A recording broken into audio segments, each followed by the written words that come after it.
ಜೈ ಶ್ರೀಮಾತಾ. ನಮಸ್ತೆ ಸ್ನೇಹಿತರೆ, ಎಲ್ಲರಿಗೂ ಅನಂತ ಚತುರ್ಥಿಯ ಹಾರ್ದಿಕ ಶುಭಾಶಯಗಳು.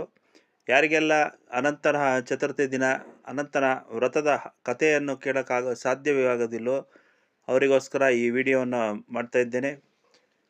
ಪೂರ್ವದಲ್ಲಿ ಧರ್ಮರಾಯನೇ ಮೊದಲಾದ ಪಾಂಡವರು 5 ಜನರು ಕಾಡಿನಲ್ಲಿ ವಾಸಿಸುತ್ತಿರುವ ಕಾಲದಲ್ಲಿ ಅಲ್ಲಿಗೆ ಶ್ರೀಕೃಷ್ಣನು ಬಂದನು. ಆಗ ಅವರೆಲ್ಲರೂ ಶ್ರೀಕೃಷ್ಣ ಮೂರ್ತಿಯನ್ನು ಕಂಡು ಭಕ್ತಿ ಪುರಸ್ಕಾರವಾಗಿ ವಂದಿಸಿದರು. ಆಗ ಧರ್ಮರಾಯನು ಕೃಷ್ಣಸ್ವಾಮಿಯನ್ನು ಕುರಿತು ಇಂತೆಂದನು: ಶ್ರೀಕೃಷ್ಣ ಮೂರ್ತಿಯೇ, ನಾನು ಬಹಳ ಕಷ್ಟಕ್ಕೆ ಸಿಕ್ಕಿ ಭೀಮಾದಿಗಳೊಂದಿಗೆ ಕಷ್ಟಪಡುತ್ತಾ ಇಲ್ಲಿ ಕಾಲ ಕಳೆಯುತ್ತಿರುವೆನು. ನನಗೆ ಈ ದುಃಖವು ಹೇಗೆ ತಪ್ಪುತ್ತದೆ? ಇದಕ್ಕೆ ನಾನು ಏನು ಮಾಡತಕ್ಕದ್ದು ಎಂದು ಧರ್ಮರಾಯನು ಪ್ರಶ್ನೆ ಮಾಡಲು, ಆಗ ಶ್ರೀಕೃಷ್ಣನು ಧರ್ಮರಾಯನಿಗೆ ಹೇಳುತ್ತಾನೆ: ಹೇ ಕೇಳು ಧರ್ಮನಂದನ, ಅನಂತ ವ್ರತವೆಂಬ ಅತ್ಯುತ್ತಮವಾದ ವ್ರತವೊಂದುಂಟು. ಇದು ಲೋಕದಲ್ಲಿ ಅತಿಶ್ರೇಷ್ಠವಾದದ್ದು. ಮನುಷ್ಯರಿಗೆ ಇಹದಲ್ಲಿ ಅನಂತ ಕೀರ್ತಿಯನ್ನು, ಪುತ್ರ ಪೌತ್ರಾದಿಗಳನ್ನು ಕೊಟ್ಟು ಸಕಲ ಸಾಮ್ರಾಜ್ಯವನ್ನುಂಟು ಮಾಡಿ ಪರಲೋಕದಲ್ಲಿ ಶಾಶ್ವತವಾದ ಮುಕ್ತಿಯನ್ನು ಕೊಡುವಂಥದ್ದು. ಈ ವ್ರತವನ್ನು ಭಾದ್ರಪದ ಮಾಸದಲ್ಲಿ ಶುದ್ಧ ಚತುರ್ಥಿಯ ದಿನ ಆಚರಿಸತಕ್ಕದ್ದು. ಈ ವ್ರತಾಚರಣೆಯ ಮಾತ್ರದಿಂದಲೇ ಸಕಲ ಪಾಪಗಳು ಕೂಡ ಪರಿಹಾರವಾಗುತ್ತದೆ ಎಂದು ಹೇಳಲು, ಆಗ ಧರ್ಮರಾಯನು ಶ್ರೀಕೃಷ್ಣನನ್ನು ಕೇಳುತ್ತಾನೆ: ಎಲೈ ಮಹಾನುಭಾವನೇ, ನೀನು ಈಗ ಹೇಳಿದ ಅನಂತನೆಂಬ ದೇವರು ಯಾರು? ಅನಂತನೆಂಬ ಹಾವಿಗೆ ಈ ಹೆಸರೇ? ಇಲ್ಲದಿದ್ದರೆ ತಕ್ಷಕನೋ ಅಥವಾ ಪರಬ್ರಹ್ಮ ಮೂರ್ತಿಯೋ ಅಥವಾ ಲೋಕ ಸೃಷ್ಟಿಗೆ ಕಾರಣವಾದ ಚತುರ್ಮುಖವೋ ಯಾರೆಂಬುದನ್ನು ನನಗೆ ದಯಮಾಡಿ ತಿಳಿಸಬೇಕೆಂದು ಕೇಳಿದ. ಧರ್ಮರಾಯನೊಂದಿಗೆ ಶ್ರೀಕೃಷ್ಣನು ಎಂತೆಂದನು: ಕೇಳು ಧರ್ಮಪುತ್ರನೇ, ಅನಂತನೆಂಬುವನು ನಾನೇ. ಸೂರ್ಯ ಚಲನೆಯಿಂದ ಆಗುವ ಕಲಾ, ಕಾಷ್ಟ, ಮುಹೂರ್ತ, ರಾತ್ರಿ ಹಗಲು, ಪಕ್ಷ, ಮಾಸ, ಋತು, ಸಂವತ್ಸರ, ಯುಗ, ಕಲ್ಪ ಮೊದಲಾದ ಹೆಗ್ಗುರುತುಗಳಿಂದ ಕೂಡಿರತಕ್ಕ ಕಾಲವು ಯಾವುದೋ ಅದೇ ನನ್ನ ನಿಜವಾದ ಸ್ವರೂಪವಾಗಿದೆ. ನಾನು ಈ ಲೋಕದಲ್ಲಿ ದುಷ್ಟ ನಿಗ್ರಹ, ಶಿಷ್ಟ ಪರಿಪಾಲನಾರ್ಥನಾಗಿಯೂ ಭೂಭಾರವನ್ನು ತಗ್ಗಿಸುವುದಕ್ಕಾಗಿ ವಸುದೇವನ ಮನೆಯಲ್ಲಿ ಹುಟ್ಟಿದ್ದೇನೆ. ಎಲೆ ಧರ್ಮರಾಯನೇ, ನಾನೇ ಕೃಷ್ಣನು. ನನಗೆ ಕೃಷ್ಣನೆಂದು, ವಿಷ್ಣುವೆಂದು, ಶಿವನೆಂದು ಹೆಸರು. ನನ್ನನ್ನೇ ಸೂರ್ಯ ಅಂತಲೂ ಆದಿಶೇಷ ಅಂತಲೂ ಕರೆಯುತ್ತಾರೆ. ಲೋಕ ಸಂಹಾರವನ್ನು ಮಾಡುವ ಪರಮೇಶ್ವರನು ನಾನೇ. ಸೃಷ್ಟಿಕರ್ತನಾದ ಬ್ರಹ್ಮದೇವನು ನಾನೇ. ಸಕಲ ಪ್ರಾಣಿಗಳ ಅಂತರ್ಗತನಾಗಿ ದಶಾವತಾರಗಳನ್ನು ಮಾಡಿರತಕ್ಕವನು ನಾನೇ. ಚತುರ್ಭುಜಗಳು ನನ್ನ ಹೃದಯ ಕಮಲದಲ್ಲಿ ಅಡಕವಾಗಿದೆ. 14 ಮಂದಿ ಇಂದ್ರನು, ಅಷ್ಟವಸುಗಳು, ಏಕಾದಶರುದ್ರರು, 12 ಮಂದಿ ಸೂರ್ಯರು, ಸಪ್ತರ್ಷಿಗಳು, ಭೂಮ್ಯಾಕಾಶಗಳು, ನದಿಗಳು ಇವೆಲ್ಲವೂ ನನ್ನಲ್ಲಿ ಅಡಕವಾಗಿದೆ. ನಾನೇ ಅನಂತನು, ಬೇರೆ ಯಾರೂ ಇಲ್ಲ. ನೀನು ಅನುಮಾನವನ್ನು ಬಿಡೆಂದು ಶ್ರೀಕೃಷ್ಣನ ಧರ್ಮರಾಯನಿಗೆ ಹೇಳಿ ತನ್ನ ವಿಶ್ವರೂಪವನ್ನು ತೋರಿಸಿದನು. ಆಗ ಧರ್ಮರಾಯನು ಶ್ರೀಕೃಷ್ಣನನ್ನು ಕುರಿತು ಹೇಳುತ್ತಾನೆ: ಶ್ರೀಕೃಷ್ಣ, ದ್ವಾರಕಾವಾಸ ಅನಂತ ವ್ರತವನ್ನು ಮಾಡುವುದರಿಂದ ಉಂಟಾಗತಕ್ಕ ಫಲವು ಯಾವುದು? ಇದನ್ನು ಮಾಡಬೇಕಾದರೆ ದಾನವು ಯಾವುದು? ಯಾವ ದೇವರನ್ನು ಪೂಜೆ ಮಾಡಬೇಕು? ಈ ಲೋಕದಲ್ಲಿ ಈ ವ್ರತಾಚರಣೆಯಿಂದ ಯಾರು ಫಲವನ್ನು ಪಡೆದಿರುತ್ತಾರೆ? ಇದೆಲ್ಲವನ್ನು ನನಗೆ ವಿಸ್ತಾರವಾಗಿ ಹೇಳಬೇಕೆಂದು ಧರ್ಮರಾಯನು ಕೃಷ್ಣಸ್ವಾಮಿಯನ್ನು ಕೇಳಲು, ಆಗ ಶ್ರೀಕೃಷ್ಣನಿಂತೆಂದನು: ಧರ್ಮಪುತ್ರನೇ ಕೇಳು. ಹಿಂದೆ ಕೃತಯುಗದಲ್ಲಿ ಸಮಂತನೆಂಬ ಬ್ರಾಹ್ಮಣನಿದ್ದನು. ಅವನು ವಸಿಷ್ಠ ಗೋತ್ರದವನು, ಸಕಲ ವೇದಶಾಸ್ತ್ರ ಸಂಪನ್ನನು. ಭೃಗುಪುತ್ರಿಯಾದ ದೀಕ್ಷಾದೇವಿಯನ್ನು ವೇದೋಕ್ತ ವಿಧಾನದಿಂದ ಯಥಾಶಾಸ್ತ್ರೀಯವಾಗಿ ಇವನು ವರಿಸಿದ್ದನು. ಆ ದೀಕ್ಷಾದೇವಿಗೆ ಶೀಲ್ಯಾದಿ ಗುಣಗಳಿಂದ ಕೂಡಿದ ಶೀಲೆ ಎಂಬ ನಾಮಧೇಯವುಳ್ಳ ಒಬ್ಬ ಮಗಳು ಇದ್ದಳು.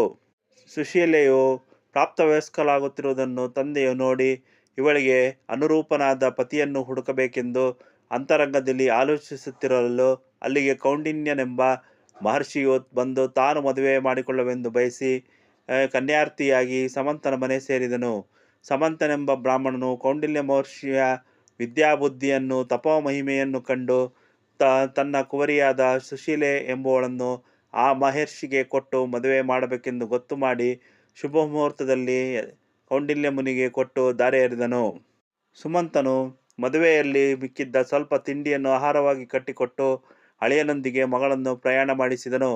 ಕೌಂಡಿಲ್ಯನಾದರೂ ಸದ್ಗುಣ ಸಂಪೂರ್ಣನಾಗಿಯೂ ಸದಾಚಾರ ಪ್ರವರ್ತಕನಾಗಿಯೂ ಇರುತ್ತಾ ತನ್ನ ಸತಿಯೊಂದಿಗೊಡಗೂಡಿ ತನ್ನ ಆಶ್ರಮದ ಕಡೆಗೆ ಪ್ರಯಾಣವು ಬೆಳೆಸುತ್ತಿರುವಲ್ಲಿ ಮಧ್ಯಾಹ್ನದ ಸಮಯವಾದ ಕಾರಣ ಒಂದು ನದಿಯ ದಡದಲ್ಲಿಳಿದು ಮಾಧ್ಯಾಹ್ನಿಕಾದಿ ನಿತ್ಯ ಕರ್ಮಗಳನ್ನು ನೆರವೇರಿಸಬೇಕೆಂದು ಬಂದನು. ಅಂದು ಅನಂತ ಪದ್ಮನಾಭ ವ್ರತದ ದಿನವು ಆ ನದಿ ತೀರದಲ್ಲಿ ಅನೇಕ ಸ್ತ್ರೀಯರು ರಕ್ಷಾ ವಸ್ತ್ರಗಳನ್ನು ಧರಿಸಿ ಅನಂತ ಪದ್ಮನಾಭನನ್ನು ಬೇರೆ ಬೇರೆಯಾಗಿ ಭಕ್ತಿಯಿಂದ ಪೂಜಿಸುತ್ತಿದ್ದರು. ಸುಶೀಲೆಯಾದರೋ ವ್ರತಾಚರಣೆಯ ಮಾಡುತ್ತಿರಲಿರುವ ಸ್ತ್ರೀಯರ ಬಳಿಗೆ ಬಂದು ಅವರನ್ನು ಕುರಿತು, "ಕೆಲವು ಸ್ತ್ರೀಯರೇ, ನೀವು ಆಚರಿಸುತ್ತಲಿರುವ ಈ ವ್ರತವು ಎಂಥದ್ದು? ನನಗೆ ಅದನ್ನು ಹೇಳಬೇಕೆಂದು ಸುಶೀಲೆಯು ಕೇಳುತ್ತಾಳೆ." ಆಗ ಸ್ತ್ರೀಯರು ಸುಶೀಲೆಯನ್ನು ಕುರಿತು ಇಂತೆಂದರು: "ಕೆಲವು ನಾರಿಮಣಿಯೇ, ಇದನ್ನು ಅನಂತ ವ್ರತವೆಂದು ಕರೆಯುವರು. ಈ ವ್ರತಾಚರಣೆಯನ್ನು ಮಾಡತಕ್ಕವರು ಅನಂತಾನಂತ ಫಲವನ್ನು ಪಡೆಯುತ್ತಾರೆಂದು ಸ್ತ್ರೀಯರು ಹೇಳಿದರು." ಸುಶೀಲೆಯು ಅವರನ್ನು ಕುರಿತು, "ಹಾಗಾದರೆ ನಾನು ಕೂಡ ಈ ವ್ರತವನ್ನು ಮಾಡಬೇಕೆಂದಿರುವೆನು. ಇದನ್ನು ಮಾಡುವ ಕ್ರಮವು ಹೇಗೆ? ಈ ವ್ರತಕ್ಕೆ ಅಭಿಮಾನ ದೇವತೆ ಯಾರು? ಯಾರನ್ನು ಪೂಜಿಸಬೇಕು? ಪುಣ್ಯಾತ್ಮರಾದ ಸ್ತ್ರೀಯರೇ, ಎಲ್ಲವನ್ನು ನನಗೆ ವಿವರಿಸಿ ಹೇಳಬೇಕೆಂದು ಕೇಳಿಕೊಂಡ ಸುಶೀಲೆಯನ್ನು ಕುರಿತು ಆ ಸ್ತ್ರೀಯರು ಹೇಳತೊಡಗಿದರು. ಭಾದ್ರಪದ ಮಾಸದ ಶುಕ್ಲ ಚತುರ್ದಶಿಯ ದಿನ ನದಿಯ ದಡದಲ್ಲಿ ಅನಂತ ಪದ್ಮನಾಭನನ್ನು ಅರ್ಚಿಸಿ ಅನಂತ ವೃತ ಮಹಾತ್ಮೆಯನ್ನು ಶ್ರವಣ ಮಾಡಬೇಕು. ಕೆಲವು ನಾರಿಮಣಿಯೇ, ಈ ಪೂಜೆಯನ್ನು ಮಾಡತಕ್ಕ ಕ್ರಮವನ್ನು ಈಗ ನಾವು ನಿನಗೆ ಹೇಳುತ್ತೇವೆ. ವ್ರತವನ್ನು ಮಾಡತಕ್ಕ ದಿನ ನದಿಯ ತೀರ್ಥದೊಳು ಮಿಂದು ನಿರ್ಮಲವಾದ ವಸ್ತ್ರಗಳಿಂಧರಿಸಿ ಶುದ್ಧವಾದ ನೆಲವನ್ನು ಗೋಮಯದಿಂದ ಸಾರಿಸಿ ಅತ್ಯಂತ ಭಕ್ತಿಯಿಂದ ಸರ್ವತೋ ಭದ್ರವೆಂಬ ನಾಮಧೇಯದಿಂದ ಕೂಡಿರುವ ತಾವರೆ ದಂಟಿನಂತೆ ಆಕಾರವುಳ್ಳ ಅಷ್ಟದಳ ಪದ್ಮಪಾದೋಪಾದಿಯಲ್ಲಿರತಕ್ಕ ಮಂಡಲವನ್ನು ರಚಿಸಿ 5 ಬಣ್ಣಗಳಿಂದ ಕೂಡಿದ ರಂಗಬಲ್ಲಿಯಿಂದ ಅಲಂಕಾರವನ್ನು ಮಾಡಿ ಬಿಳಿಯ ಅಕ್ಕಿಯ ಹಿಟ್ಟನ್ನು ತಂದು ನಾನಾ ವಿಧವಾದ ಚಿತ್ರಗಳಿಂದ ಅಲಂಕರಿಸತಕ್ಕದ್ದು. ಆ ವೇದಿಕೆಯ ದಕ್ಷಿಣದ ಕಡೆ ಉದಕಪೂರ್ಣವಾದ ಕಲಶವನ್ನಿಟ್ಟು ಅದರಲ್ಲಿ ಅನಂತಮೂರ್ತಿ ಎಂಬ ಅನಂತ ಪದ್ಮನಾಭ ಸ್ವಾಮಿಯನ್ನು ಆವಾಹನ ಮಾಡಿ ಅರ್ಚನೆಯನ್ನು ಮಾಡತಕ್ಕದ್ದು. ಸಮುದ್ರದ ಮಧ್ಯೆ ಶ್ವೇತದೀಪದಲ್ಲಿದ್ದ ಹಾಗೂ ಸಪ್ತಶಿರಸ್ಸುಗಳುಳ್ಳದಾಗಿಯೂ ಕೆಂಪು, ಬಿಳುಪು ಮತ್ತು ಹಳದಿ ಕಣ್ಣುಗಳಿಂದಲೂ ಚತುರ್ಭುಜಗಳಿಂದಲೂ ಕೂಡಿದಂತೆ ಮನಸ್ಸಿನಲ್ಲಿ ಭಾವನೆಯು ಮಾಡಿಕೊಂಡು ದರ್ಭೆಯಿಂದ 7 ಎಡೆ ಸರ್ಪದ ಹಾಗೆ ಗಂಟುಗಳನ್ನು ಹಾಕಿ ಅನಂತ ಪದ್ಮನಾಭವನ್ನು ಮಾಡಬೇಕು. ಬಲಗೈಯಲ್ಲಿ ತಾವರೆಯ ಹೂವು, ಎಡಭಾಗದಲ್ಲಿ ಹಸ್ತದಲ್ಲಿ ಶಂಖ, 3ನೆಯ ಕರದೊಳು ಚಕ್ರ, 4ನೆಯ ಹಸ್ತದಲ್ಲಿ ಗದೆ ಇವುಗಳನ್ನು ಹಿಡಿದಿರುವಂತೆ ಭಾವಿಸಬೇಕು. ಈ ರೀತಿಯಾಗುವಂತೆ ಭಾವಿಸಿಕೊಂಡು ಅನಂತ ಪದ್ಮನಾಭ ಸ್ವಾಮಿಯನ್ನು ಧ್ಯಾನ ಮಾಡಬೇಕು. ಹೀಗೆಂದು ಬ್ರಹ್ಮಜ್ಞರಾದವರು ಹೇಳುತ್ತಾರೆ. ಇದೇ ರೀತಿಯಾಗಿ ಆ ಕಲಶ, ಮಂಡಲ, ಪ್ರತಿಮೆಗಳಲ್ಲಿ ಪೂಜೆಯು ಮಾಡಬೇಕು. ಆ ಮಂಡಲದಲ್ಲಿ ಅನಂತ ಪದ್ಮಸ್ವಾಮಿಯನ್ನು ಪ್ರತಿಷ್ಠಿಸಿ ಮನೋಹರವಾದ ಹೂಗಳಿಂದಲೂ ಧೂಪ ದೀಪ ನೈವೇದ್ಯಗಳಿಂದಲೂ ಪೂಜಿಸಿ ನಮಸ್ಕಾರವು ಮಾಡತಕ್ಕದ್ದು. ಅನಂತ ಪದ್ಮನಾಭ ಸ್ವಾಮಿಯ ಮುಂದೆ ಇಡತಕ್ಕದ್ದು 5 ಪಡಿ ಗೋಧಿ ಹಿಟ್ಟನ್ನು ಹಾಕಿ ಅದರಿಂದ 28 ಅತಿರಸಗಳನ್ನು ಮಾಡಿ ಅನಂತ ಪದ್ಮನಾಭ ಸ್ವಾಮಿಗೆ ನಿವೇದನೆಯನ್ನಕ್ಕೆ ಕೊಟ್ಟು ಇವುಗಳಲ್ಲಿ ಅರ್ಧವನ್ನು ಬ್ರಾಹ್ಮಣನಿಗೆ ದಾನ ಮಾಡತಕ್ಕದ್ದು.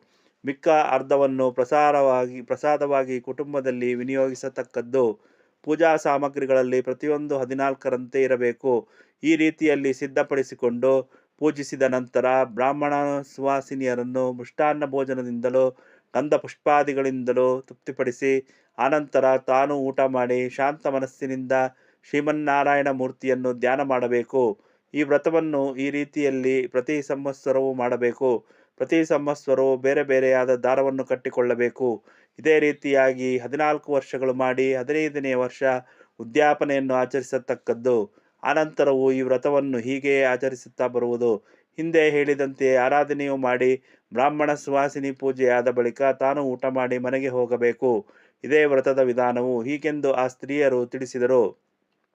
ಆ ಸುಶೀಲೆಯಾದರೋ ಆ ಸ್ತ್ರೀಯರ ಸಹಾಯದಿಂದ ತಾನು ಅನಂತ ವ್ರತವನ್ನು ಮಾಡಿ ದಾರವನ್ನು ಕೈಯೊಳು ಧರಿಸಿಕೊಂಡು ತಮ್ಮ ತಂದೆಯ ಮನೆಯಲ್ಲಿ ದಾರಿಯ ಪ್ರಯಾಣಕ್ಕಾಗಿ ಕೊಟ್ಟಿದ್ದ ಹಿಟ್ಟನ್ನೇ ಬ್ರಾಹ್ಮಣನಿಗೆ ದಾನ ಮಾಡಿ ತನ್ನ ಪತಿಗೆ ಸ್ವಲ್ಪ ಆಹಾರವನ್ನು ಕೊಟ್ಟು ಮಿಕ್ಕ ಭಾಗವನ್ನು ತಾನು ತಿಂದು ಸಂತೋಷದಿಂದ ತನ್ನ ಪತಿಯೊಂದಿಗೆ ಬಂಡಿಯಲ್ಲಿ ಕುಳಿತು ಪತಿಯ ಆಶ್ರಮಕ್ಕೆ ಹೊರಟಳು. ಆಶ್ರಮವನ್ನು ಇವರಿರುವರು ತಲುಪಿದ ಕೂಡಲೇ ಆ ವ್ರತ ಮಹಾತ್ಮೆಯಿಂದ ಅಷ್ಟೈಶ್ವರ್ಯಗಳು ಬಂದೊದಗಿದವು. ಇಂತಹ ಶ್ರೇಷ್ಠವಾದ ಈ ವ್ರತವನ್ನು ನಾನು ನಿನಗೆ ಹೇಳುತ್ತಿರುತ್ತೇನೆ. ಓ ಧರ್ಮತನಯ, ಈ ಅನಂತವ್ರತ ಕಥೆಯನ್ನು ಓದುವರು, ಕೇಳಿದವರು, ಈ ಕಥಾಶ್ರವಣ ಮಾಡಿದ ಅವರ ಬಂಧುವರ್ಗದವರು ಅಷ್ಟೈಶ್ವರ್ಯಾದಿ ಸುಖ ಸಂಪತ್ತುಗಳಿಂದ ಕೂಡಿ ಸಕಲ ಪಾಪಗಳಿಂದ ಬಿಡುಗಡೆಯನ್ನು ಹೊಂದಿ ಕಡೆಯಲ್ಲಿ ಉತ್ತಮವಾದ ಪದವಿಯನ್ನು ಹೊಂದುತ್ತಾರೆಂಬ ಪುರಾಣೋಕ್ತವಾದ ಅನಂತ ಪದ್ಮನಾಭ ವ್ರತಕಥೆಯು ಸಮಾಪ್ತವು.